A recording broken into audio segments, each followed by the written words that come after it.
Please মা, এমন নিচু মন মানসিকতার কথা বলো না আমায়। আমার খারাপ লাগে ভাবতে যে আমার মায়ের মন মানসিকতা এমন। তুমি ছেলের মার জন্য কি মেয়ের বাবার মাথা কিনে নিয়েছ? ওরা ওদের মেয়ে দিচ্ছে আমাদের সংসারে, আমাদের দেখাশোনা করার জন্য। আমাদের ওনাদের কাছে কৃতজ্ঞ থাকা উচিত মা। তুমি তোমার ছেলেকে ওদের বাড়িতে পাঠাচ্ছ না। ওরা নিজেদের এত বছরে আদরে পালা মেয়েকে আমাদের হাতে তুলে দিচ্ছে ভরসা করে। তেজ আমাদের দেখানো উচিত না। তোর এসব ঢঙের কথা শুনলে আমার গা পিত্তি জ্বলে যায়। মেয়ের বাপের এত তেজ কোনো কালেই মানায় না। আমার বাপেরও এত তেজ ছিল না, তোর বাপেরও ছিল না। ওই কাতের বাচ্চার কপাল ভালো ছিল যে তখন আমার এত তেজ ছিল না। জানি না তখন আমার এই তেজগুলো কেন ছিল না। থাকলে ওর পরিবারের করার প্রত্যেকটা অপমানের ঠিকঠাক জবাব দিয়ে দিতাম। আমার বাপের তেজ ছিল না ঠিকই, তবে আমার তেজ আছে। তোমার বাপের কেন ছিল না তা জানি না। বেয়াদবি করছিস কিন্তু হিমেল।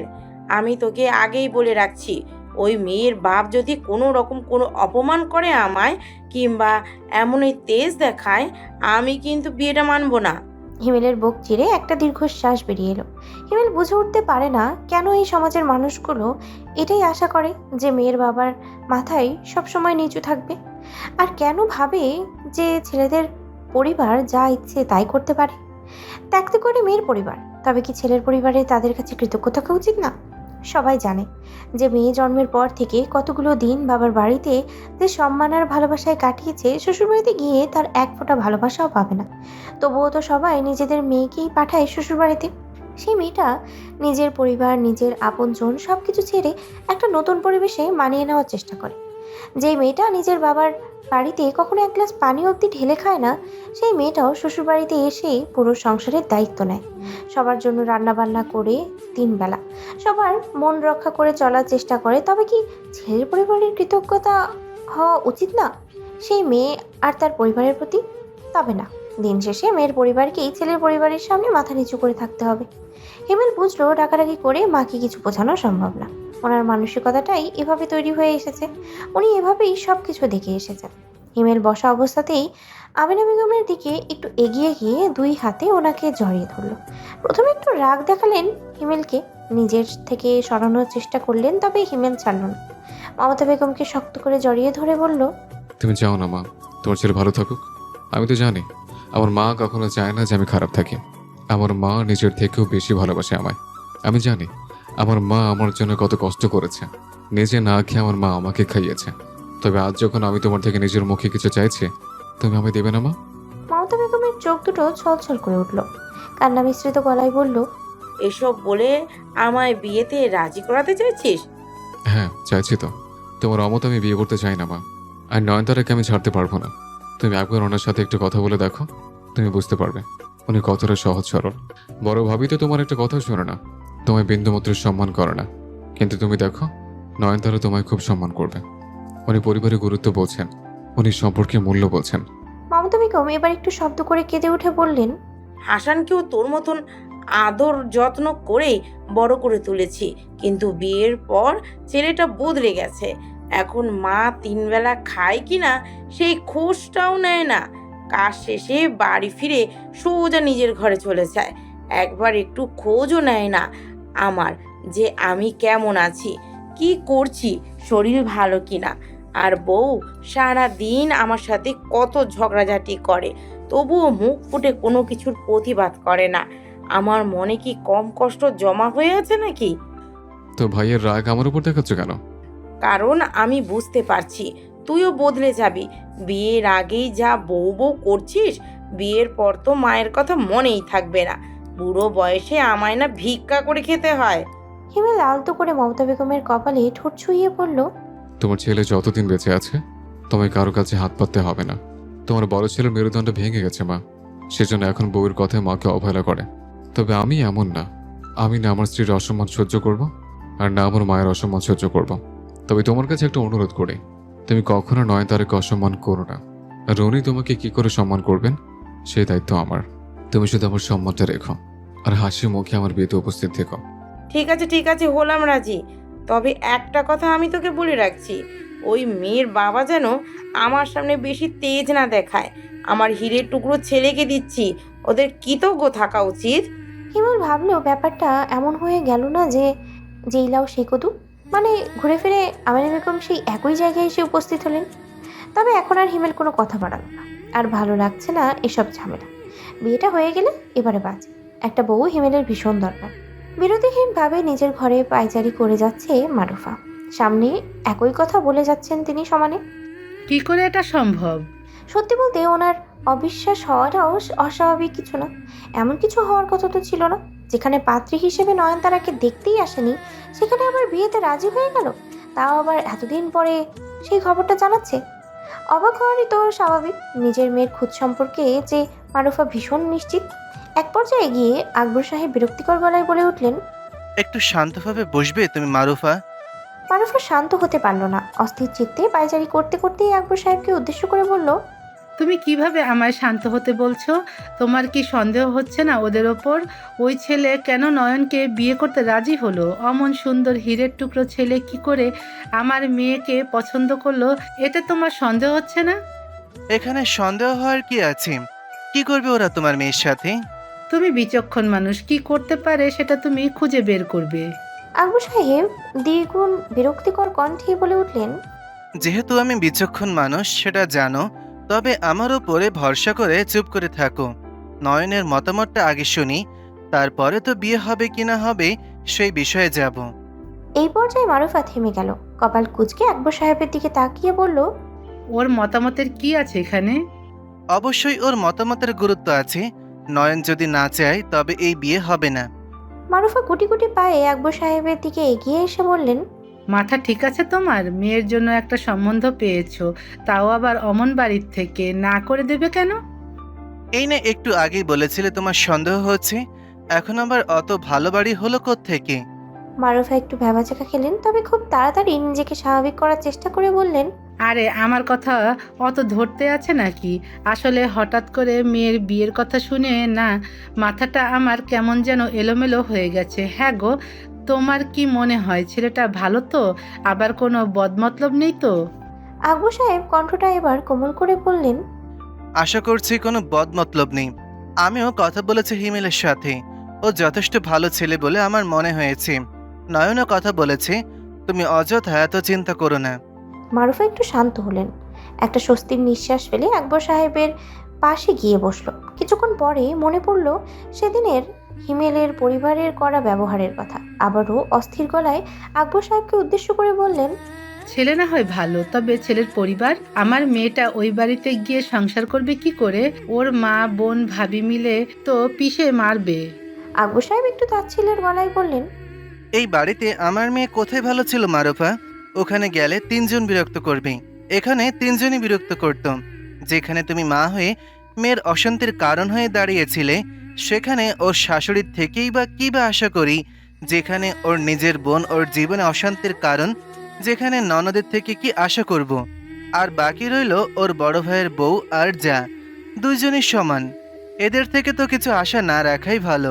এখানে যেমন আমি ছিলাম আমার মেয়ের জন্য, ওই বাড়িতে গেলে আশা করছি হিমেল থাকবে। তবে কি সমান সমান হয়ে গেল না? মারুফার মুখটা কালো হয়ে গেল। আকবর সাহেব তাকিয়ে দেখলেন চোখ দুটো ছলছল করছে। এক পর্যায়ে নিজের কান্না নিয়ন্ত্রণ করতে না পেরে আসলে মুখ গুজে কেঁদে উঠলে বললেন, নয়ন কি আমার মেয়ে না? আমি কি ওর খারাপ চাই? আকবর সাহেব স্মিত হেসে বললেন, সমস্যা তো এখানেই মারুফা। তুমি আমার মেয়ের খারাপ চাও না, তবে ওর খারাপ থাকার সবচেয়ে বড় কারণ তুমি। আমার মেয়েটা যদি ওর মায়ের পক্ষ থেকে ওর বাবার মতন সমর্থন পেত, তাহলে ওর জীবনটা অনেক সহজ হয়ে যেত। আমার ভালোবাসার ধরনটা ভুল। মারুফা অভিমানী গলায় বললেন, হ্যাঁ, তুমিই তো শুধু ওকে ভালোবাসো, আমি তো ওকে জন্ম দিইনি, আমি তো ওর সৎ মা। তোমার হয়তো খারাপ লাগবে শুনতে মারুফা, তবে তুমি কিছু কিছু ক্ষেত্রে নয়নের সাথে সৎমায়ের থেকেও খারাপ ব্যবহার করেছ। নিজের গায়ের রং, নিজের রূপ নিয়ে নয়নের মাঝে যে ভয়টা সবসময় তোমার মাঝে কাজ করেছে, তুমি সেটা চাইলেই দূর করতে পারতে। নয়ন দেখতে তোমার মতন হয়েছে জন্য তুমি ওকে গালাগালি করো। আমি জানি তুমি কেন করো এমনটা। একটু থেমে আকবর সাহেব আবার বলা শুরু করলেন, তুমি ভাবো তোমার মেয়েকেও তোমার মতন কথা শুনতে হবে। তুমি সবসময় ভাবো যে তোমার ভাগ্যের মতন তোমার মেয়ের ভাগ্য হয়তো খারাপ হবে। তবে আমার প্রশ্ন একটাই, আমি কি তোমায় আপন করে নেইনি? এত বছরের সংসারে আমি কি কখনো তোমায় একবারের জন্য গায়ের রং কিংবা রূপ নিয়ে কিছু বলেছি? মারুফা উদ্বিগ্ন গলায় বলে উঠল, কখনোই না। তবে তুমি তোমার ভাগ্যকে সবসময় কেন দোষারোপ করো? তুমি তোমার বাবার বাড়িতে কাটিয়েছ 16 বছর, আর আমার সাথে কাটিয়েছ দীর্ঘ 30 বছরেরও বেশি। এই 30 বছরে আমার সামনে কি কেউ কখনো তোমায় কিছু বলতে পেরেছে তোমার রূপ নিয়ে? আমি সারা জীবন তোমাকে সুখে রাখার চেষ্টা করলাম, আর তুমি সারা জীবন নিজের ভাগ্যকে দোষারোপ করে গেলে। মারুফা ছলছল দৃষ্টিতে আকবর সাহেবের দিকে তাকিয়ে অপরাধী গলায় বললেন, এভাবে বলছো কেন তুমি? আমি তো মানি তুমি আমার জীবনের একমাত্র সুখ। তুমি আমায় যে সম্মান আর ভালোবাসা দিয়েছো তা আর কেউ দেয়নি। তবে আমার যে ভয় হয়, আমার মেয়ে যদি তোমার মতন কাউকে না পায়। সবাই তো আর তোমার মতন হয় না যে ওকে আগলে রাখবে। আমি তো অন্য আশা করছি না। তুমি কেন তোমার মেয়েকে আগলে রাখতে পারলে না? তোমার সামনে কি করে অন্যরা তোমার মেয়েকে অপমান করে মারুফা? সুযোগটাকে তুমি তৈরি করে দাওনি? আমার এক মেয়ে যখন আর এক মেয়েকে অপমান করলো, তুমি শুধু আমায় একটু সঙ্গ দিতে, তবে আমি আমার বড় মেয়ের অসম্মানের যোগ্য জবাব দিতে পারতাম। তবে আমি তোমার দিক থেকে কখনো কোনো সমর্থন পাইনি। মারুফা থেমে গেলেন। হাঁ করে তাকিয়ে থাকলেন স্বামীর দিকে। মানুষটা কখনো কোনো অভিযোগ করেনি। মারুফার জীবনই তো কেটে গেছে অভিযোগ করতে করতে আর হুতাশ করতে করতে। তবে কখনো ভাবতেও পারেনি যে আকবর সাহেবের মনের মাঝে এত আফসোস জমা হয়ে আছে। মারুফার নিজের উপরে ঘৃণা হলো। কেমন স্ত্রী যে নিজের স্বামীর মনের কথা বুঝতে পারেনি এত বছরও। আজ সংসারের 30টা বছর পেরিয়ে গেছে, তারপর নিজের স্বামীকে চিনতে শেখেনি। তবে কি মারুফা একজন স্ত্রী হিসেবে ব্যর্থ না? আকবর সাহেব আবারও বলে উঠলেন, তুমি কি জানো মারুফা, আমাদের নয়নের ভালো ভাবতে গিয়ে প্রতিটা দিক কতটা জঘন্যভাবে ওকে ভেতর থেকে ভেঙে দিয়েছ? আমি অন্যদের দোষ দেব না। তুমি আমাদের মেয়েকে আত্মহত্যার মতন জঘন্য পথের দিকে এগিয়ে যেতে বাধ্য করেছ। মারুফা আতকে উঠে বললেন, আত্মহত্যা মানে? নয়ন আত্মহত্যা করতে গিয়েছিল? হ্যাঁ, তবে ও কেন ফিরে এসেছে জানো? ওর বাবার কথা মনে পড়েছিল। শুধুমাত্র বাবার কথা মনে পড়েছিল। আর যদি আমার মেয়েটা ওর মায়ের থেকে ভালোবাসা পেত, তবে এই কঠিন পথে পা বাড়াতো না। আমি আর তুমি কি পারতাম না ভালোবাসা দিয়ে ওকে এতগুলো বছর আগলে রাখতে? আমি বলতে বাধ্য হচ্ছি মারুফা, তুমি একজন মা হিসেবে ব্যর্থ। মারুফা আবারও হাঁ করে তাকিয়ে থাকলেন স্বামীর দিকে। নিজেই নিজেকে প্রশ্ন করলেন, সত্যি কি উনি মা হিসেবে ব্যর্থ? নয়নতারাকে বুঝতে এতটা ভুল করলেন? কিন্তু উনি তো কখনো খারাপ চাননি মেয়ের। থতমত গলায় বললেন, আমায় আগে বলনি কেন এই কথাগুলো যে আমি মা হিসেবে ব্যর্থ? আমি চাইনি তোমায় কষ্ট দিতে। তোমায় ভালো রাখার দায়িত্ব নিয়েছিলাম যে। আমি জানতাম এই কথাটা তোমার ওপর অনেক গভীর প্রভাব ফেলবে। তবে আজ এমন একটা পরিস্থিতি তৈরি হয়েছে যে আমি তোমায় বলতে বাধ্য হলাম। মারুফা কিছু বললেন না। একটু বিরতি নিয়ে আকবর সাহেব আবার বলে উঠলেন, তোমায় শুধু বলবো, এখন সময় আছে মারুফা, নয়নের খেয়াল রাখো। তুমি একদিন খুব গভীরভাবে উপলব্ধি করতে পারবে যে 3টা সন্তান জন্ম দিলেও তোমার একমাত্র যোগ্য সন্তান নয়ন। তোমার প্রয়োজনে তুমি তোমার বাকি 2 সন্তানকে কখনো তোমার পাশে পাবে না। মারুফা এবারে ডুকরে কেঁদে উঠলেন। এর আগে কেউ কখনো ওনার ভুলগুলো এভাবে চোখে আঙ্গুল দিয়ে দেখিয়ে দেননি, আকবর সাহেবও না। কখনো বুঝেই উঠতে পারেনি যে প্রতিদিন ঠিক কতটা অন্যায় করে গেছে নয়নতারার সাথে। উনি মা হয়ে কখনো নয়নতারার পাশে দাঁড়াননি, কখনো নয়নতারাকে বোঝার চেষ্টা করেননি।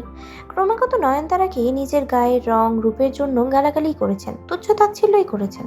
সেখানে বাইরের মানুষগুলো অপমান করবে, এটাই তো স্বাভাবিক। আকবর সাহেব বুঝলেন মারুফা আজ নিজের ভুলটা খুব ভালোভাবেই হয়তো উপলব্ধি করতে পারছে। মাথায় হাত বুলিয়ে সান্ত্বনা দিয়ে বললেন, তোমায় কষ্ট দেওয়ার জন্য কিংবা তোমায় ছোট করার জন্য আমি এই কথাগুলো বলিনি মারুফা। আমি চাইলে নয়নকে সামনে বসিয়ে তোমায় এই কথাগুলো বলতে পারতাম। তখন হয়তো নয়নও নিজের মনের অভিযোগগুলো তোমায় বলতো। তবে সেক্ষেত্রে হয়তো তোমাকে ছোট করা হতো নয়নের সামনে। আমি তো তোমায় কখনো ছোট করতে চাইনি, সেজন্য আড়ালে তোমাকে কথাগুলো বললাম। পারলে নিজের ভুলগুলো শুধরে নিও। মেয়েটা হয়তো আর কয়েকদিনই থাকবে আমাদের সাথে। এই কয়েকদিন না হয় একটু ভালোবাসা দিও ওকে। অফিস থেকে হিমেল ফিরতে না ফিরতেই মমতা বেগম ছুটে এলেন। ক্রন্দনরত গলায় হিমেলকে উদ্দেশ্য করে বললেন, জামাই, দীপাকে আসতে দেবে না রে বাবা। হিমেল ভ্রুকুচকে বলল, কেন?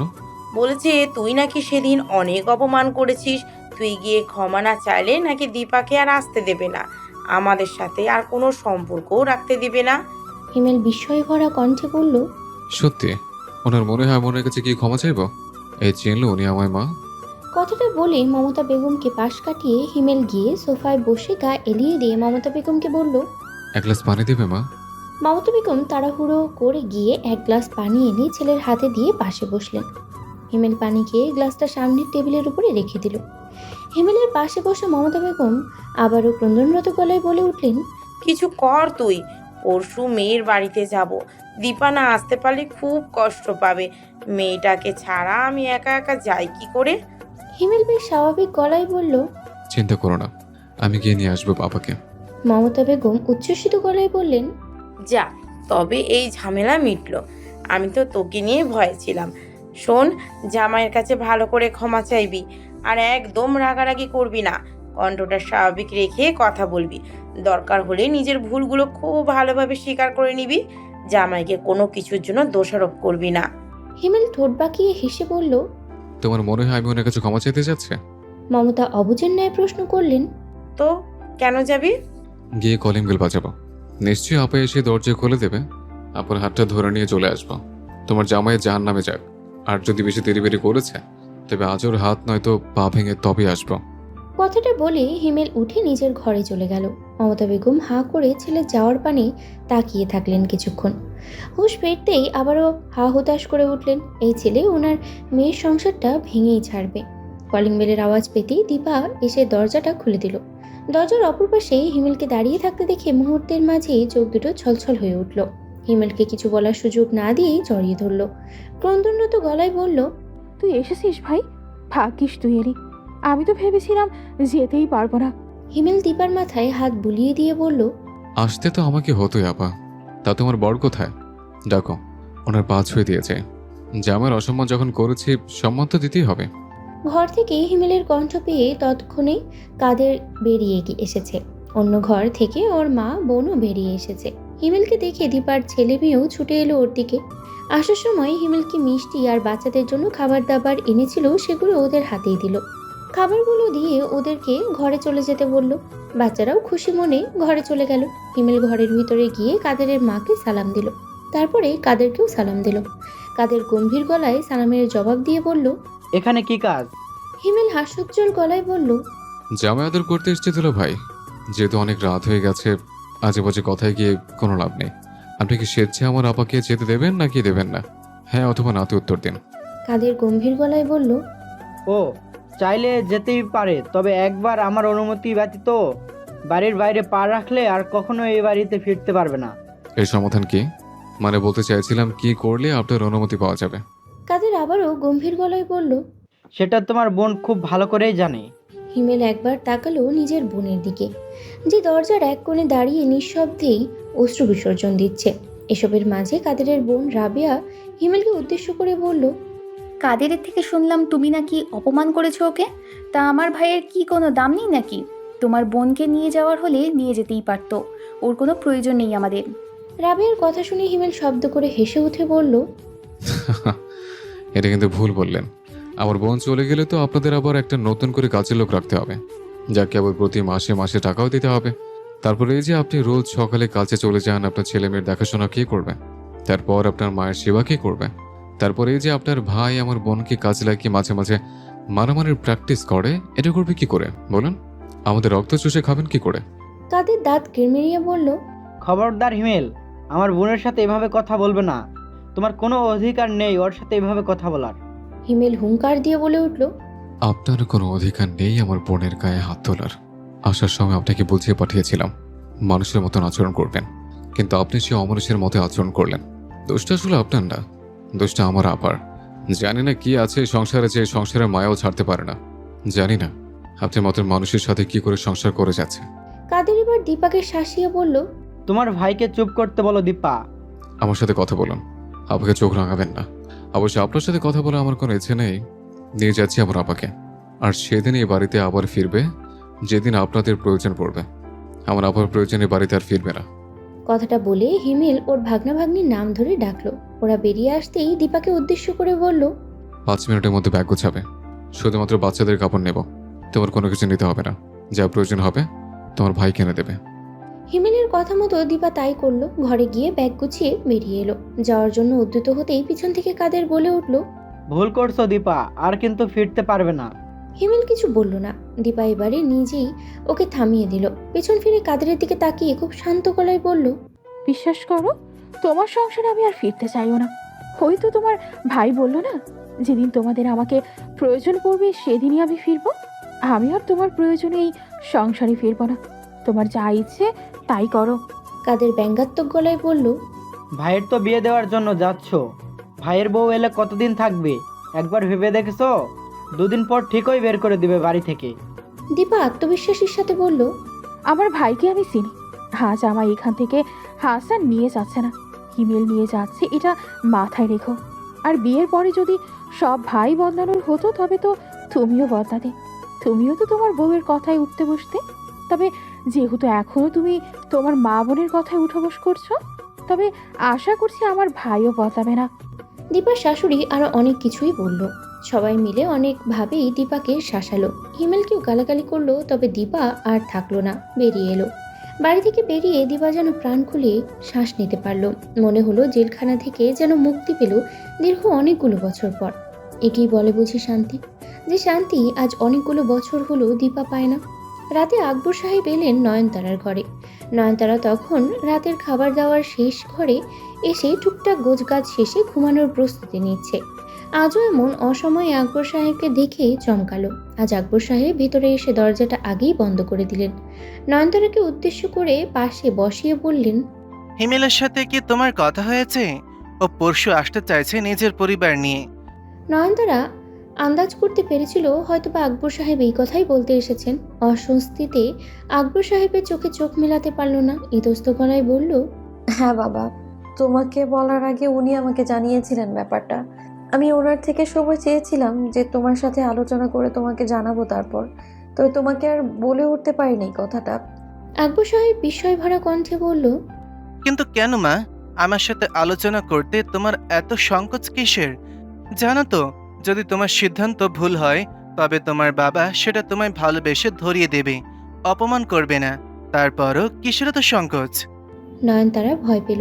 ভাবলো আকবর সাহেব বুঝি মন খারাপ করেছে। ব্যস্ত গলায় বলে উঠল, তুমি কষ্ট পেও না বাবা, তোমার কোনো দোষ নেই। আসলে আমি নিজেই বলে উঠতে পারছিলাম না, আমার অস্বস্তি হচ্ছিল। নিঃসন্দেহে হিমেল ভালো মানুষ, ওনার সাথে আমি এতদিন কথা বলে এতটুকু বুঝতে পেরেছি। তবে আমি আসলে ওনার পাশে নিজেকে মানিয়ে নিতে পারছি না। উনি নিজ থেকে আমায় বিয়ে করতে চাইছেন, এই কথাটা আমার মানতে না ভীষণ কষ্ট হচ্ছে। আকবর সাহেব বুঝলেন মেয়ের অস্বস্তির কারণ। একেই তো হিমেলের সাথে নিজেকে মানতে পারছে না। যা পরিস্থিতির মাঝে দিয়ে নয়নতারা গেছে তাতে এমনটা হওয়াটাই স্বাভাবিক। তার উপরে আবার আকবর সাহেব বাবা হয়ে নিজেই মেয়ের সাথে বিয়ের কথা বলেন। সচরাচর মেয়েদের সাথে বিয়ের আলোচনা মায়েরাই করে, তবে নয়নতারার ক্ষেত্রে তার উল্টোটাই হয়েছে। বরাবরই মেয়েরা নিজেদের মায়েদেরকেই সব কথা খুলে বলতে স্বাচ্ছন্দ্য বোধ করে, তবে নয়নতারা কখনো সেই সুযোগ পায়নি। মারুফার সাথে নয়নতারার বিয়ের ব্যাপারে স্বাভাবিক কথাবার্তা বলা অসম্ভব। সবসময় কেমন অস্থির হয়ে পড়ে, তাড়াহুড়ো করে বড্ড বেশি। এক্ষেত্রে মায়ের ভূমিকাটা আকবর সাহেব নিজেই পালন করে এসেছেন। বরাবর তিনি যা করেন আজও তাই করলেন। মেয়ের মাথায় হাত বুলিয়ে আশ্বস্ত করে আদুরু গলায় বললেন, আমায় বলতে তোমার অস্বস্তি হওয়াটা স্বাভাবিক মা, তবে একটা কথা মনে রাখবে, তুমি কোনো অন্যায় করছো না।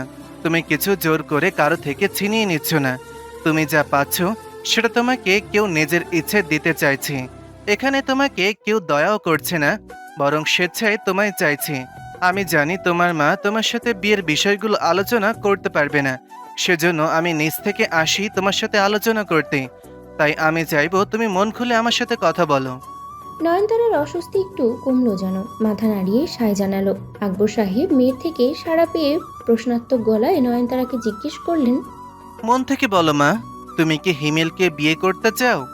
এতদিন যাবৎ তোমায় কে কি বলেছে, কে কি খোঁচা দিয়েছে, হিমেলের পরিবার কেমন, বিয়ের পরবর্তী হিমেল ঠিক কি থাকবে কিনা, এত কিছু চিন্তা বাদ দাও। চিন্তা করলে তুমি জীবনে এগোতে পারবে না। কিন্তু বাবা, আমার যে ভয় হয়, মনে হয় হিমেল পরে যদি বদলে যায়। আকবর সাহেব আলতো হেসে বললেন, একজন মানুষকে সারা জীবন চেষ্টা করেও সম্পূর্ণভাবে তাকে বুঝে উঠতে পারবে না মা। কে কখন কিভাবে পরিবর্তন হয়ে যাবে সেটা আমরা জানি না। তুমি শুধু এতটুকু ভেবে আমায় উত্তরটা দিয়ে দাও যে তুমি যতটুকু হিমেলের সাথে মিশেছ, তোমার কি মনে হয় ওর সাথে তুমি গোটা জীবন কাটাতে পারবে? নয়নতারা চোখ তুলে তাকালো আকবর সাহেবের দিকে, বোঝার চেষ্টা করলো যে আকবর সাহেব আসলে কি চাইছে। কেননা আকবর সাহেবের মতামত নয়নতারার জন্য ভীষণ গুরুত্বপূর্ণ। আকবর সাহেব যেন নিজের দৃষ্টি দিয়ে নয়নতারাকে বোঝাতে চাইছেন যে হ্যাঁ বলো, নিজের মনকে রাজি করাও মা। খারাপ দিন মানুষের জীবনে আসবেই। এই সমাজে মানুষজনও আমাদেরকে কটু কথা বলবে, আমাদের খুঁতগুলো আমাদের চোখে আঙুল দিয়ে ধরিয়ে দেবে। তার মানে এইটা না যে যারা আমাদেরকে আপন করতে চাইছে তাদেরকে আমরা দূরে সরিয়ে দেব, বরং সেই মানুষগুলোকে জীবনে জায়গা দিয়ে আমাদের সবাইকে জানিয়ে দিতে হবে তুমি অযোগ্য নও, তুমিও তোমার জীবনে সুখের আশা করতে পারো, সম্মান তোমারও প্রাপ্য। খুব অল্প সময়ের মাঝেই নয়নতারা যেন অনেক কিছুই বুঝে ফেলল। আলতো হেসে মাথা নাড়িয়ে সায় জানিয়ে বলল, হ্যাঁ বাবা, নিঃসন্দেহে ওনার সাথে গোটা জীবনটা কাটানো যায়। উনি কখনো আমার মাঝে এমন কিছু খোঁজেন না যা আমার মাঝে নেই। আমি সাধারণ, সেটা উনি জানেন বাবা। আর উনি আমায় এমনভাবেই ভালো পছন্দ করেন। উনি কখনো আমায় অসম্মান করেন না। ওনার কথার দ্বারা আমি বুঝতে পারি উনি আমায় ঠিক কতটা শ্রদ্ধা করেন। এমন মানুষের সাথে নিশ্চিন্তে জীবন কাটানো যায় বাবা। অনাকাঙ্ক্ষিতভাবে আকবর সাহেবের চোখ দুটো ভিজে উঠল, হয়তো খুশিতে, কিংবা যদি অন্য কোনো কারণ থেকেও থাকে, তবে সেই কারণ আকবর সাহেবের জানা নেই।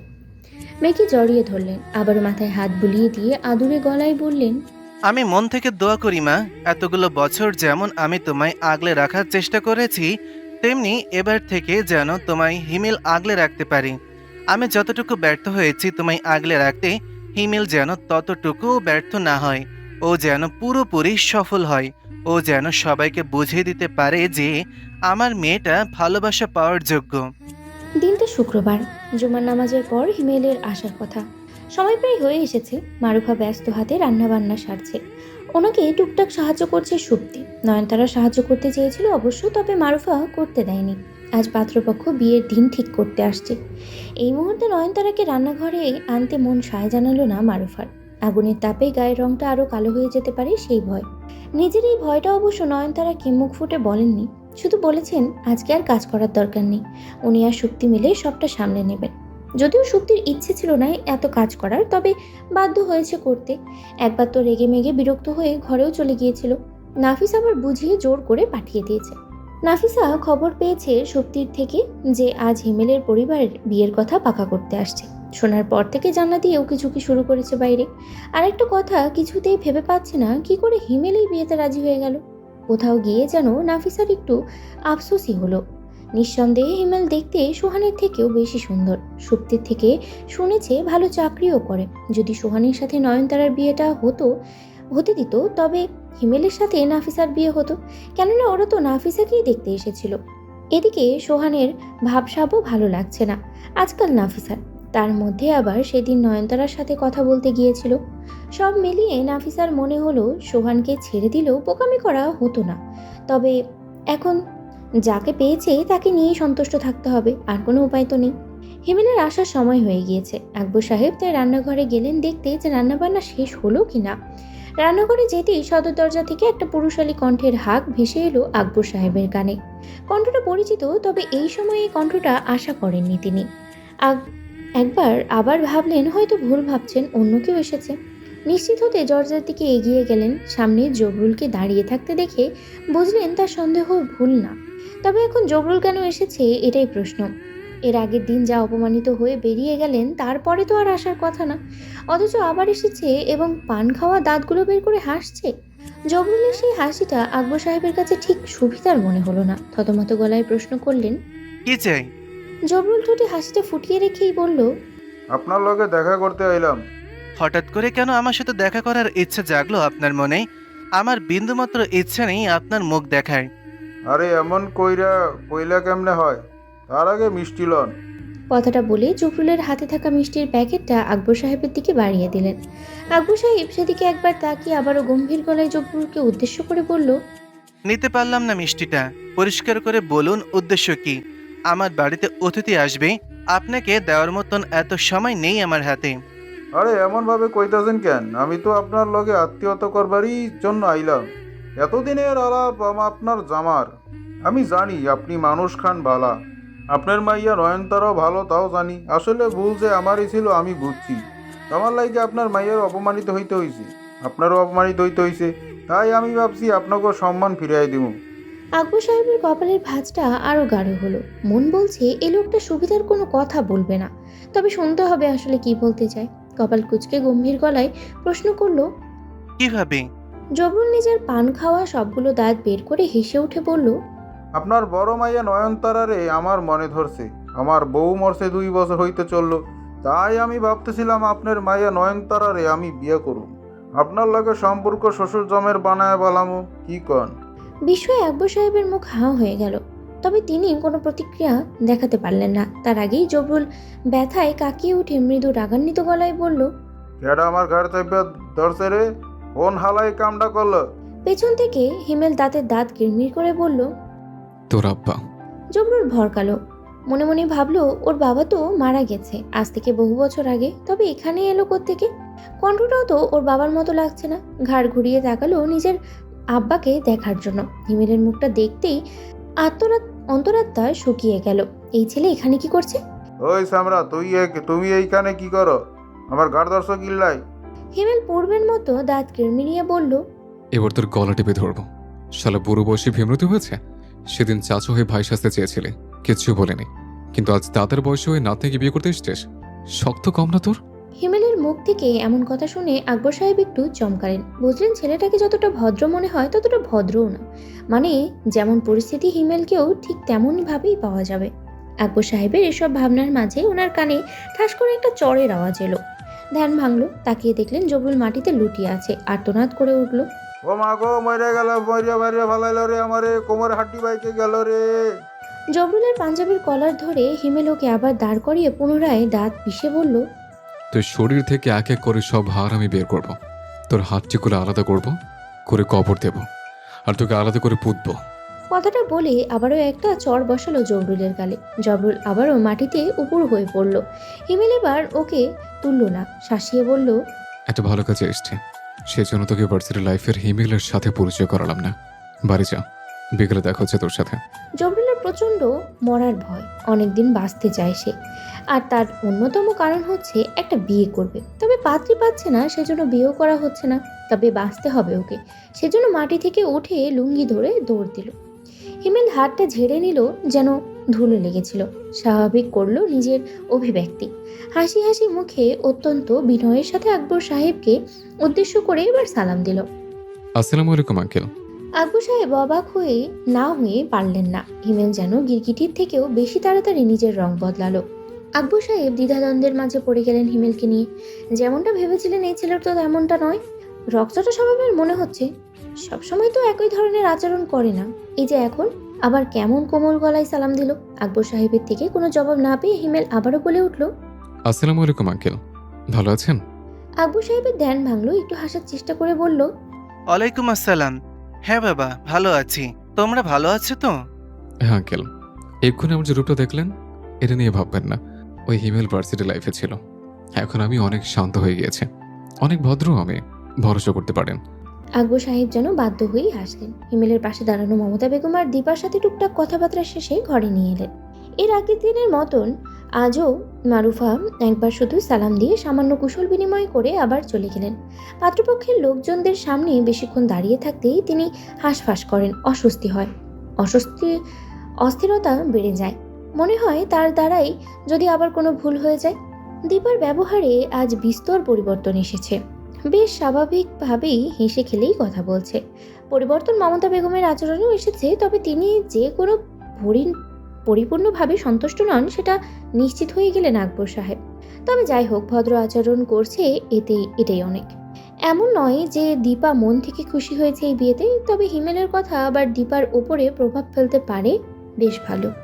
গতকাল দীপাকে বাড়ি নিয়ে আসার পর বেশ অনেক রাত অবধি দীপাকে খুব ভালোভাবে বুঝিয়েছে ও শ্বশুরবাড়ির লোকজন যেমন দীপাকে অসহায় পেয়ে কোণঠাসা করেছিল, ঠিক তেমনি নয়নতারাকেও ওর গায়ের রঙের জন্য, রূপের জন্য এই সমাজের মানুষ কোণঠাসা করে ছেড়েছে।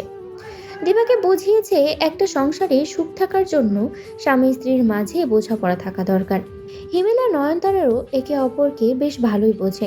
হিমেলের দরকার নয়নতারাকে, দীপা রাজি হয়েছে ঠিকই, তবে এখনো মন থেকে নিজের ভাইয়ের পাশে নয়নতারাকে মানতে পারেনি। তবে হিমেলের অনুরোধেই এখন মুখে হাসিটা ফুটিয়ে রেখেছে।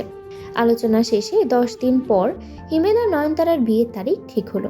এর মাঝে নয়নতারা এসে একবার দেখা করে গেছে, বেশিক্ষণ বসেনি আজ। মমতা বেগম কথা না বললেও দীপা টুকটাক কথা বলেছে আজ নয়নতারার সাথে। নয়নতারার ভালো লেগেছে, বুঝতে পেরেছে হিমেল সবাইকে বুঝিয়ে নিয়ে এসেছে, না হলে নয়নতারার সাথে এত ভালোভাবে কথা বলার কথা ছিল না ওদের। দিন তারিখ ঠিক করার পর আকবর সাহেব ভাবলেন এবার সব থেকে গুরুত্বপূর্ণ কথাটা বলা উচিত। এখনই যদি এই কথাগুলো ঠিকঠাকভাবে না বলা হয় তবে বিয়ের পর তার মেয়ের অসুবিধা হলেও হতে পারে। এই আলোচনাটা তিনি আর কেবলমাত্র হিমেলের সাথেই করতে চাইলেন না, এবার সরাসরি মমতা বেগমকে উদ্দেশ্য করে বললেন, আপা, বিয়ের তারিখ যেহেতু ঠিক হয়েই গেল, তাহলে এবার দেনা পাওনার কথাগুলো শেষ করে না ভালো হবে বলে আমার মনে হয়। আমার সামর্থ্য খুব বেশি না, মধ্যবিত্ত পরিবার আমরা। আমি যথাসাধ্য চেষ্টা করব আমার মেয়েকে সাজিয়ে গুছিয়ে পাঠানোর। এতক্ষণে মমতা বেগমের চোখ দুটো যেন প্রাণ ফিরে এলো, খুশিতে চিকচিক করলো, কিংবা বলা যায় লোভ জেগে উঠল।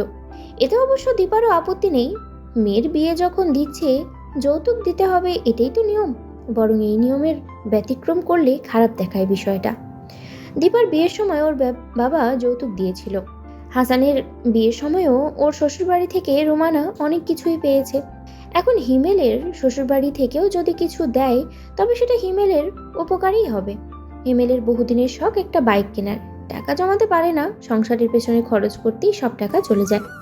দীপা ভাবলো আসার সময় মমতা বেগমকে এই কথাটা বলে নিয়ে আসা দরকার ছিল যে হিমেলের জন্য যেন একটা বাইক চাই। এখন তো বলতেও পারছে না, তবে দীপার ভরসা আছে মমতা বেগমের উপর।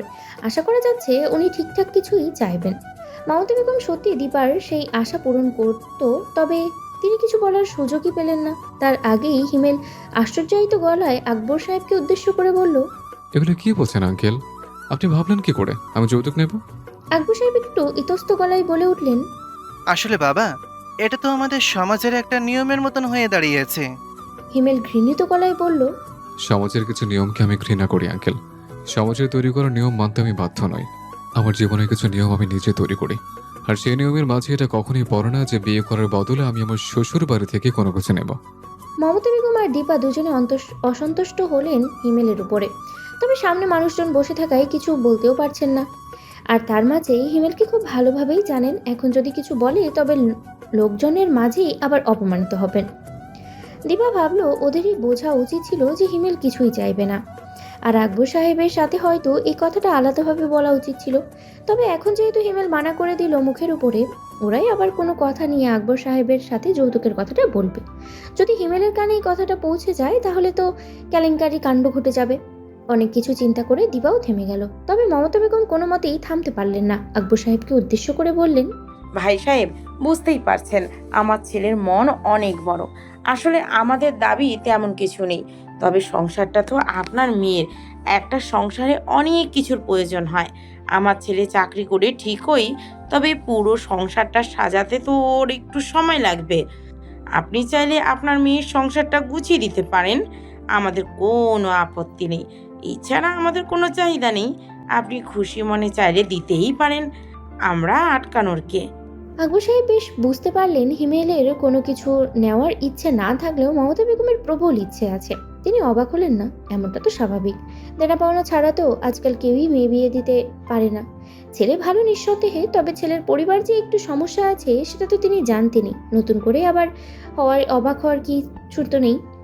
তবে লজ্জা পেল হিমেল, ভীষণ লজ্জিত হলো নিজের মায়ের আচরণে। ভেবেছিল দীপাও হয়তো বেফাস কিছু বলে ফেলবে, তবে না, অন্তত হিমেলের সম্মানের কথা ভেবে হলেও দীপা চুপ করে আছে। কিন্তু মমতা বেগমকে আর আটকানো গেল না। গম্ভীর গলায় নিজের মাকে উদ্দেশ্য করে হিমেল বলল, আমাদের সংসার আমরা সাজিয়ে নিতে পারবো মা। যদি নিজের মেয়ের সংসার তার বাবাকে সাজিয়ে দিতে হয় তবে আমি কি করব? আমার অবদান কি থাকলেও সেই সংসারে? মেয়েও দেবেন ওনারা, মেয়ে সংসারে গুছিয়ে দেবেন ওনারা, আবার সেই মেয়ে কিনা আমাদেরকে 3 বেলা রেঁধে খাওয়াবে। তবে আমরা কি করলাম? আকবর সাহেব সন্তুষ্ট হলেন। ভেবেছিল এবারে হয়তো মমতা বেগম অন্তত চুপ করে যাবেন, তবে না, আজ উনি ঠিক করে এসেছেন যে কোনো মতেই চুপ থাকবেন না। ঝাঁঝালো গলায় হিমেলকে উদ্দেশ্য করে বলল, আমরা আবার কি করব মানে? ওনার মেয়েকে তো নিয়েই যাচ্ছি। হিমেল নিজের রাগ নিয়ন্ত্রণ করে দীপাকে উদ্দেশ্য করে বলল, মাকে থামো আপা, এই নিয়ে আর কোনো কথা আমি শুনতে চাই না। একদম শুরু থেকেই চুপচাপ বসে আছে নাফিস। একেবারেই নীরব দর্শকের ভূমিকা পালন করছে সে। এ পর্যায়ে যৌতুকের কথাবার্তা নিয়ে এত অধিক আলোচনা নাফিসের কাছে বাড়তি মনে হলো। একটু তাড়া দেখিয়ে বলল, এসব নিয়ে এত কথা হওয়ার কি আছে? বাবা, তুমি ওনারা যা চাইছে দিয়ে দাও। এমনিতেও উনি ঠিকই বলেছেন, নয়নকে বিয়ে করেছে, এটাই তো আমাদের জন্য অনেক। আকবর সাহেব অগ্নিদৃষ্টিতে নাফিসের দিকে তাকিয়ে থমথমে গলায় বললেন, তোমার মতামত এখানে কেউ শুনতে চেয়েছে? যখন কথা বলার প্রয়োজন তখন চুপ থাকো, আর যখন প্রয়োজন হয় না তখন বাড়তি কথা কেন বলো? আকবর সাহেবের কথায় সম্মতি জানিয়ে হিমেল মৃদু হেসে নাফিসকে উদ্দেশ্য করে বলল, একদম ঠিক বলেছেন আঙ্কেল। আর ভাইয়া নিজের বোনকে এতটা সস্তা ভাবার দরকার নেই। সেটা ভাবার জন্য বাকি আত্মীয় স্বজন পাড়াপড়শি আছে। দয়া করছি না আমি আপনার বোনকে। আপনি ভাই হয়ে এতটুকু বোঝা উচিত ছিল। বরাবরই হিমেল নিজের অপছন্দের মানুষকে যেমন হাসি হাসি মুখ নিয়ে অপমান করে, নাফিসকেও ঠিক তেমনভাবেই মিষ্টি কথার দ্বারা অপমান করলো। নাফিস চুপ করে গেল। হিমেলের জন্য না, আকবর সাহেবের ভয়। জানে এত মানুষের সামনে যদি ভুলভাল কিছু বলে বসে তবে আবারও পেটে টান পড়তে পারে। সোজা গিয়ে আক্রমণটা খাবারের উপরই পড়বে। আলোচনা শেষ করে খাওয়া দাওয়া করে হিমেলের যাওয়ার জন্য উদ্যত হলো। হিমেলের মনে হলো আকবর সাহেবকে ওর নিজের আরও একবার ভালো করে একটু কিছু বলে যাওয়া উচিত, আশ্বস্ত করা উচিত। দীপা আর মমতা বেগমকে আগে চলে যেতে বলে নিজে একটু দাঁড়ালো। আকবর সাহেব বললেন, কিছু বলবে বাবা? হিমেল একটা লম্বা শ্বাস টেনে বলল, আঙ্কেল, আপনাকে ছোট্ট করে আমার জীবনের একটা গুরুত্বপূর্ণ ঘটনা শোনাই। যে ঘটনাটা আমার জীবনের চিন্তাধারা অনেক বদলে দিয়েছে। যে ঘটনা আমার ভাবনা চিন্তাগুলোকে আরো উন্নত করেছে। কি ঘটনা? আমার বাবা প্রায় 9 বছর আগে মারা গিয়েছেন। ব্রেন স্ট্রোক করে মারা গিয়েছেন। তার 1 বছর আগে আমার আপার বিয়ে দেন। স্বাভাবিকভাবে আপনি যে সমাজের নিয়মের কথা বললেন, সেই নিয়মটা পালন করার জন্য আমার বাবাকেও প্রচুর যৌতুক দিতে হয়। সাধ্যের বাইরে গিয়ে যৌতুক দিতে হয়। বাবা দিয়েছিলেন কষ্ট করে মেয়ের সুখের জন্য সবটা।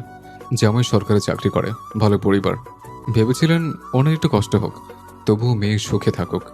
আকবর সাহেব একটা দীর্ঘশ্বাস ছেড়ে বললেন, তারপর আর কি, ধুমধাম করে মেয়ের বিয়ে দিলেন। জামাই আর তার পরিবারের দাবি মেটালেন। তবে না হলো তার মেয়ের সুখের সংসার, আর না তার এত কষ্ট করে সফলতা লাভ করলো। প্রচুর ধার দেনা রেখে একটা ব্রেন স্ট্রোক করে মারা গেলেন। আমার আপার যে সুখের সংসারের জন্য বাবা এত বড় ত্যাগ করেছেন, আমার আপার কিন্তু সেই সুখের সংসার হয়নি। আকবর সাহেব ইতস্ত গলায় বললেন, তোমার বোন তো শুনেছি শ্বশুর বাড়িতে থাকে এখনো। শ্বশুর বাড়িতে থাকে, কিন্তু অনেক অসম্মানের সাথে। গত পরশু আমি গিয়ে নিয়ে এসেছি আপনাকে। আমার আপনাকে এই ঘটনাটা বলার একটাই কারণ, আমি দেখেছি মেয়ের বাবারা তাদের মেয়ের সুখের জন্য নিজেদের সাধ্যের বাইরে গিয়ে সবকিছু করার চেষ্টা করে। আমি বুঝতে পেরেছি যে একজন বাবা তার জীবনের সকল উপার্জন মেয়ের বিয়েতে খরচ করে দেয়। আকবর সাহেব আলতো হেসে বললেন, তা তুমি ভুল বলনি বাবা। আর আমি ঠিক এটাই চাই না। মেয়ের বিয়ে দিচ্ছেন, এতগুলো বছর যাকে কোলে পিঠে করে মানুষ করেছেন, আগলে রেখেছেন, তাকে অন্যের হাতে তুলে দিতেই তো আপনাদের অনেক কষ্ট হবে। সে কষ্টের মাঝে আমি আবার অতিরিক্ত এই চাপটা আপনাদের ঘাড়ে দিতে চাই না। আকবর সাহেব কিছু বলতে চাইলেন, তবে তার আগেই হিমেল ওনাকে থামিয়ে দিয়ে আকবর সাহেবের হাত নিজের মুঠোয় নিয়ে বলল, আমি জানি আমার মায়ের কথা আপনার খারাপ লেগেছে, তবে বিশ্বাস করুন আমি শুধুমাত্র নয়নতারাকেই চাই। আমি আপনাকে অনুরোধ করছি, দয়া করে আর কখনো এই যৌতুকের প্রসঙ্গ তুলে আমায় অপমান করবেন না। নয়নতারা ব্যতীত বাড়তি আর একটা বস্তু আমার চাই না। কিন্তু বাবা, এর জন্য যদি বিয়ের পর আমার মেয়েকে কথা শুনতে হয় তখন? হিমেল ভরসা দিয়ে বলল, আমি আছি তো। আপনি শুধু সবসময় এটা মনে রাখবেন যে আপনি আমার দায়িত্বে নয়নতারাকে পাঠাচ্ছেন আমার বাড়িতে। নয়নতারার সম্মান রক্ষার দায়িত্ব আমার। যদি আপনি সত্যি আমায় একটু হলে ভরসা করে থাকেন, তবে যৌতুকের প্রসঙ্গ আর তুলবেন না। আর আমি আপনাকে কথা দিচ্ছি, আমার পরিবার থেকেও এই প্রসঙ্গ আর কখনোই উঠবে না। আকবর সাহেব মাথা নাড়িয়ে সাই জানালেন। আজ তিনি নিশ্চিত যে নয়নতারার জন্য তিনি ঠিক সিদ্ধান্তই নিয়েছেন। ভুল কারোর হাতে তুলে দিচ্ছেন না নয়নতারাকে। যে ছেলের মানসিকতা এত সুন্দর, এই জটিল বিষয়টাকে এত সুন্দরভাবে ভাবতে শিখেছে, বুঝতে শিখেছে, সে মানুষ হিসেবে খারাপ হতেই পারে না। আর যাই হোক, সেই ছেলেটা আকবর সাহেবের সহজ সরল মেয়েটাকে ঠকাবে না কখনো। আরে বাহ নয়ন, তোমায় তো অনেক কিছু কিনে দিয়েছে দেখছি। যাই বলো না কেন, তোমার কিন্তু এতদিন অপেক্ষা করা সার্থক। বিদেশি ছেলে হাতছাড়া হয়েছে তো কি হয়েছে, দেশেই ভালো একটা ছেলে জুটিয়েছ। শিকার কিন্তু বেশ ভালোই ধরেছ। সুপ্তি যে কথাটা নয়নতারাকে খোঁচা দিয়ে বলল, সেটা নয়নতারার বুঝতে বাকি রইল না। নয়নতারা আলতো হেসে বলল, উনি মানুষ ভাবি, কোনো জন্তু না যে শিকার করব। আর না আমি কোনো শিকারী। তুমি বোধ হয় তোমার আর নাফিসার চরিত্রটা আমার উপর বসিয়ে দিতে চাইছো, তাই না?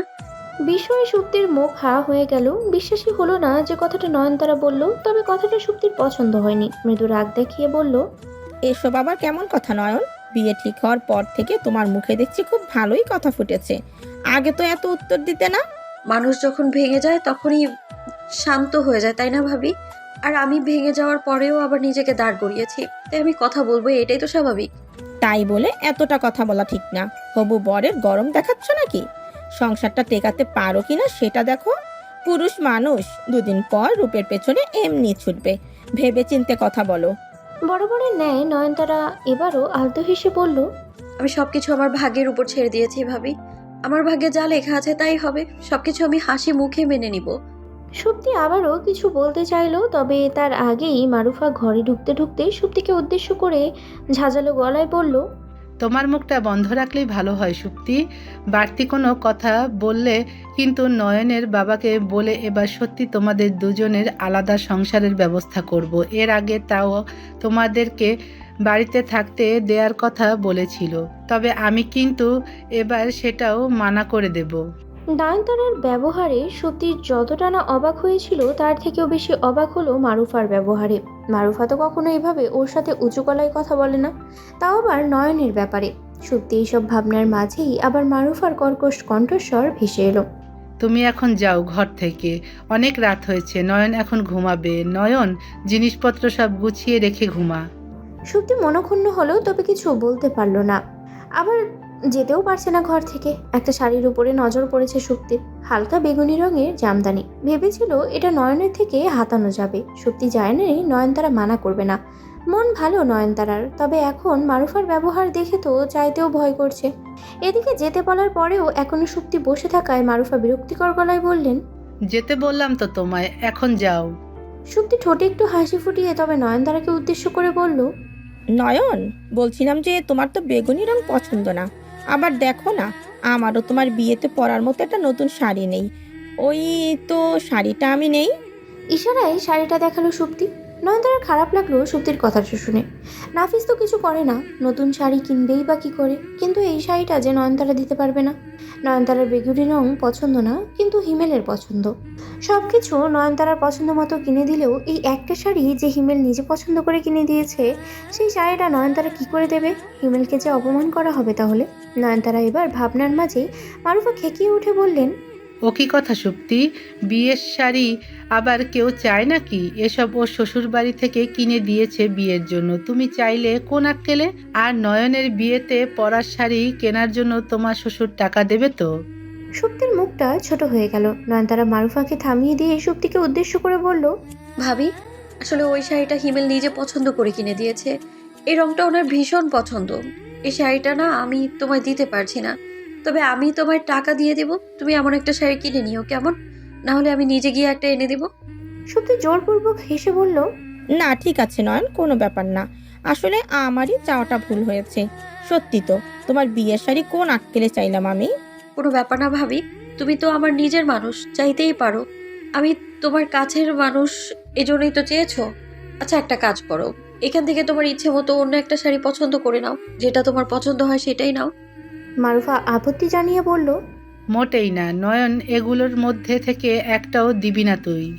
নয়নতারা এবারে মৃদু বিরক্তিকর গলায় বলল, এমন করছো কেন মা? সব তো আর আমি বিয়েতে পরবো না। ভাবি তুমি একটা শাড়ি পছন্দ করো।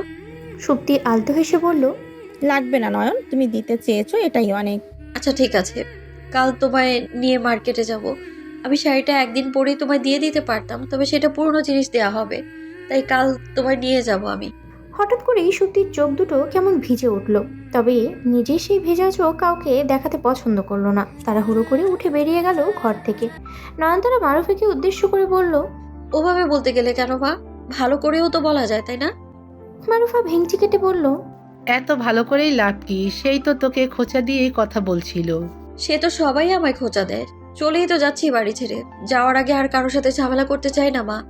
শোন নয়ন, যে যেমন তার সাথে তেমন ব্যবহার করবি। আমিও খুব একটা ভালো ব্যবহার করিনি তোর সাথে, জানি। ভবিষ্যতে যদি আবার তেমন কিছু করি তবে আমার সাথেও দরকার হলে খারাপ ব্যবহার করবি। সুপ্তিকে কিছু বলতাম না আমি, তবে তোর জিনিস নেবে আবার তোকেই খোঁচাবে, এগুলো কেমন স্বভাব? ওর সাথে একদম ঠিক ব্যবহার করেছি। নয়নতারা একটা দীর্ঘশ্বাস ছেড়ে বলল, খারাপ হয়ে বা কি লাভ মা? আমি খারাপ হলে কি ওরা ভালো হবে? ওরা কি আমায় খোঁচানো বন্ধ করবে? বরং হয়তো আমি ভালো হয়ে থাকলে কোনো একদিন ওরাও ভালো হবে, নিজেদের ভুলটা বুঝতে পারবে। খারাপের সাথে খারাপ হয়ে তাকে ভালো করা যায় না মা, এটা বুঝতে হবে তোমায়। সুপ্তি ঘরে এসে দেখলো নাফিস বিছানায় হেলান দিয়ে বসে ফোন চালাচ্ছে। ভীষণ বিরক্ত লাগলো, সেই সাথে রাগও হলো। আজ যদি নাফিস কিছু করতো, নিজে উপার্জন করতো, তবে কি সুপ্তিকে নয়নের থেকে শাড়িটা চাইতে হতো? হতো না, বরং ঘরে এসে নাফিসকে বলতো টাকা দিতে। কোনো অনুষ্ঠানে যে নতুন কাপড় কিনে পরবে, তার টাকাও শ্বশুরের থেকে নিতে হবে কেন? অন্যের মুখের দিকে সবসময় চেয়ে থাকতে হবে? সুপ্তি দরজাটা বন্ধ করে নাফিসের দিকে তেড়ে এসে রাগান্বিত গলায় বলল, ফোন চালানো ছাড়া কি আর তোমার কোনো কাজ নেই নাফিস? বিয়ে করেছিলে কেন আমায়, যখন দায়িত্ব নিতে পারবে না? বিয়ের আগে তো অত্যন্ত বলেছিলে যে বাবার দোকানে বসবে, এখন তো তাও বসো না। তোমার আর আমার ভবিষ্যৎ কি হতে পারে বলতে পারো? নাফিস গাছাড়া ভাব নিয়ে বলল, চিন্তা করো না, ভবিষ্যতে বাবার দোকান আমারই হবে। হয়েই বা কি হবে? এখনো তো বাবা তোমাকে দোকানে বসতে বলে, কিন্তু তোমার কি ব্যবসা করার আক্কেল আছে? দুদিন দোকানে গেলে তো দোকানটা ধ্বংস করে ছেড়ে দেবে। তোমাকে দিয়ে হবেটা কি বলবে আমায়? নাফিস বিরক্তিকর গলায় বলে উঠল। চুপ করবে এখন? সত্যিই ভালো লাগছে না এসব কথা শুনতে। সুপ্তি এবারে চেঁচিয়ে উঠে বলল, ভালো কথা শুনলে ভালো লাগবে না, এটাই তো স্বাভাবিক। কি যে ভুল করেছি তোমায় বিয়ে করে, সেটা আজ বুঝতে পারছি। তোমার জন্য না বাপের বাড়িতে সম্মান পাই, না শ্বশুর বাড়িতে। বাপের বাড়ির কোনো অনুষ্ঠানে আজকাল আমায় কেউ ডাকে না। কেন জানো? কারণ আমার স্বামী বেকার, কোনো কিছু তো দিতে পারবো না, বরং ফ্রিতে গিয়ে খেয়ে আসবো সেই ভয়ে। শ্বশুর বাড়িতেও 3 বেলা পেট ভরে খাওয়ার জন্য মুখ বন্ধ করে রাখতে হয়। কেউ কিছু বলেছে নাকি আবার? সুপ্তি ধপ করে বিছানায় বসে পড়ল। কেঁদে ফেললো এবারে, ক্রন্দনরত গলায় বলল, তুমি কেন বোঝো না নাফিস? টাকা ছাড়া এ দুনিয়ার মানুষের মূল্য নেই। কিছু তো একটা করো। পরনের জামা কাপড় থেকে শুরু করে 2 টাকার একটা চকলেটও খেতে ইচ্ছে করলে তাও বাবার কাছে গিয়ে হাত পাততে হয়। তুমি বুঝতে পারো এটা কতটা অসম্মানের? বিয়ের আগে বলেছিলে তুমি আমায় পড়াশোনা করাবে, তাও করাতে পারলে না। কখনো কোথাও ঘুরতে নিয়ে যাও না। স্বামী হয়ে একটা নতুন জামা কিনে দাও না আমায়। নিজের বাবা মাকে তো কিছু দিতে পারি না। কতটা অসহায় বানিয়ে রেখেছো আমায়, ভাবতে পারছো? একটু হলেও নাফিস বুঝতে পারলো নিজের অপরাধ, উপলব্ধি করতে পারলো সুপ্তির অসহায়ত্ব।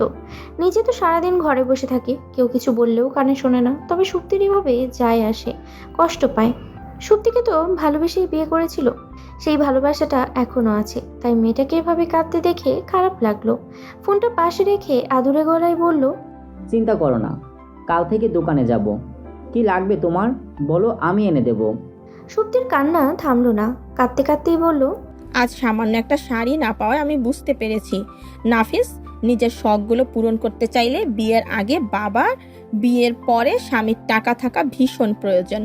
আমি আমার চাহিদা কমিয়ে ফেলবো। আমি জানি আমি হয়তো অতিরিক্ত কথা বলি, খোঁচাও দেই সবাইকে, তবে তাও তোমায় বলবো শুধু এতটুকু ব্যবস্থা করো যেন 3 বেলা খাওয়ার ভয়ে জোর করে মুখ বন্ধ রাখতে না হয়।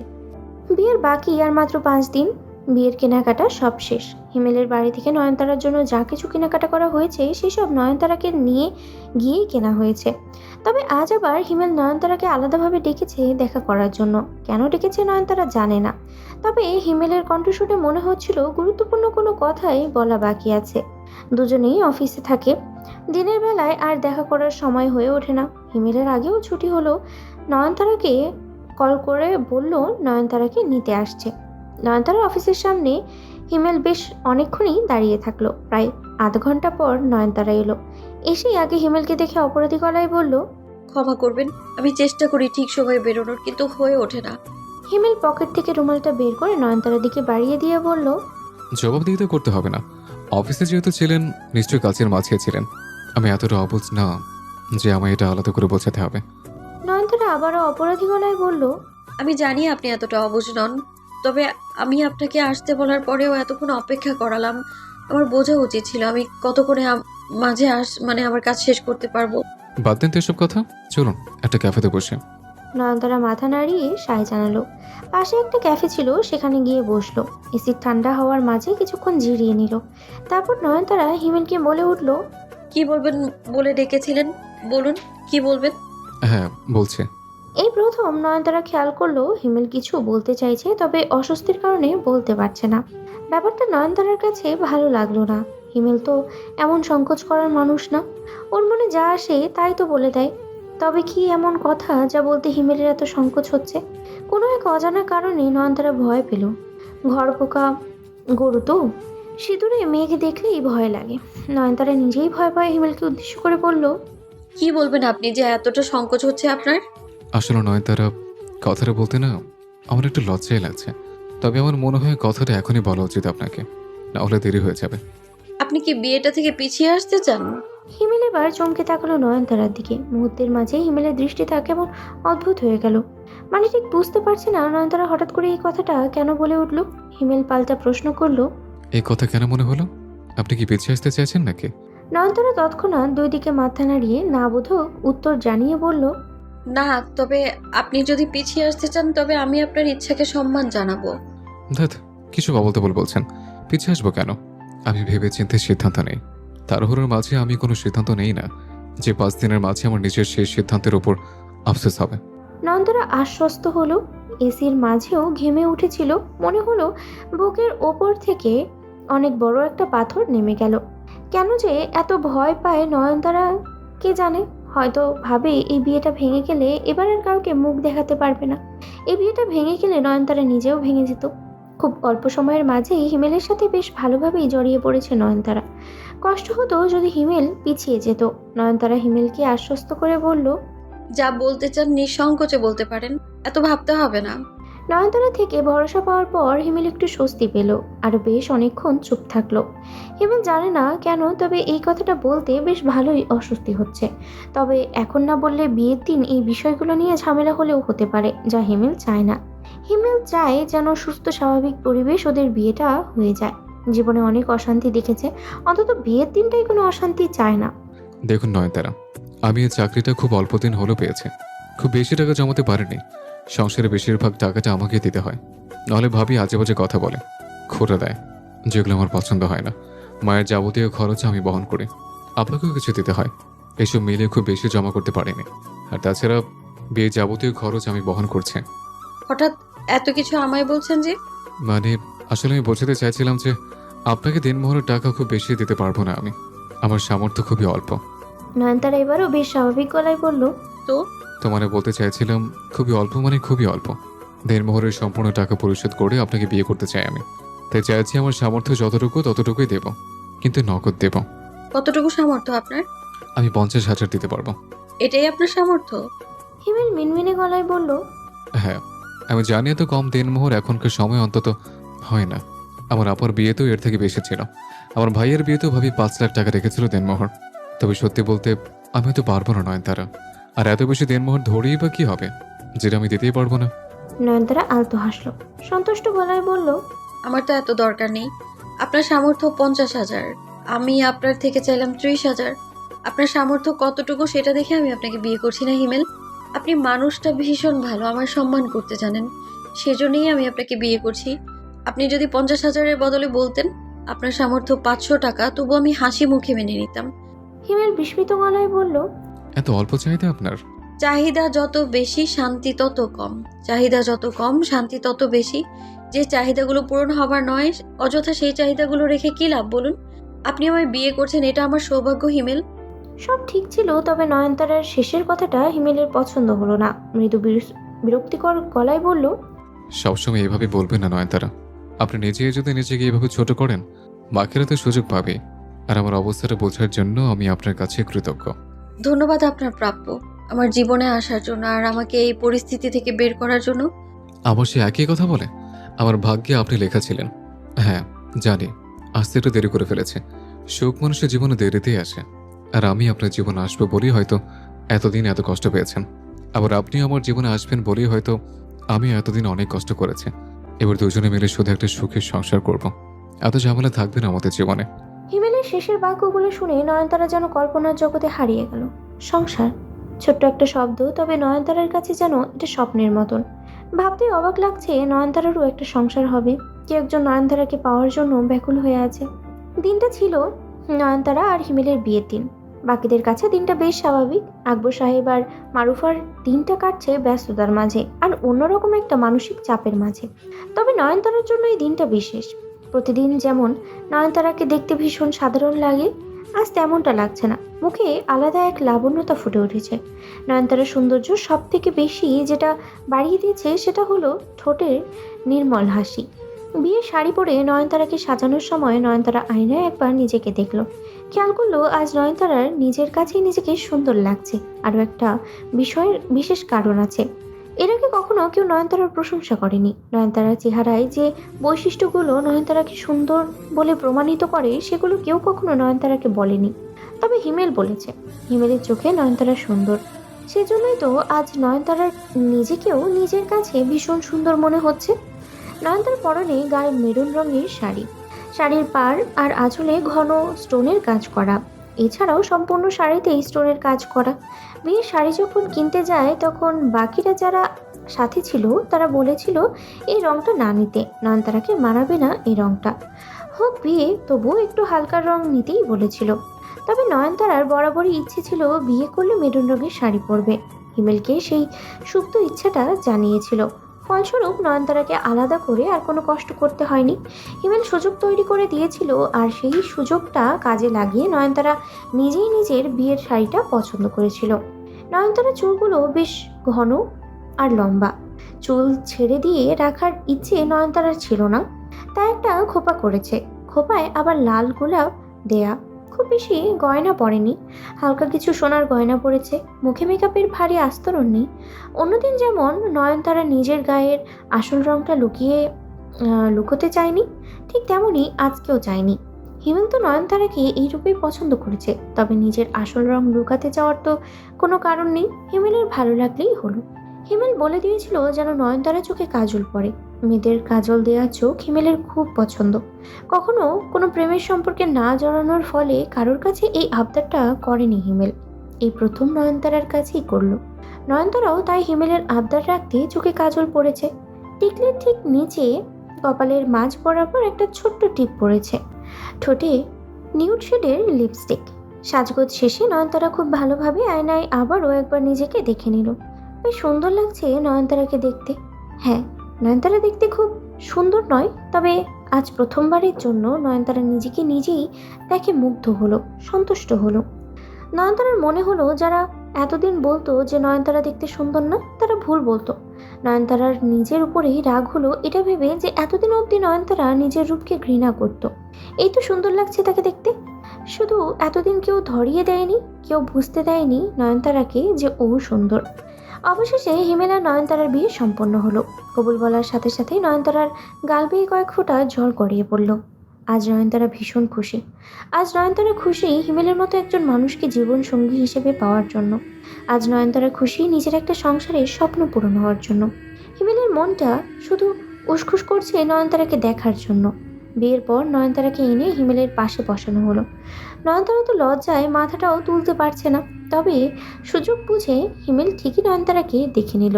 নয়নতারার কানের কাছে ঝুঁকে হিমেল বলল, ধন্যবাদ নয়নতারা, চোখে কাজল পরার জন্য।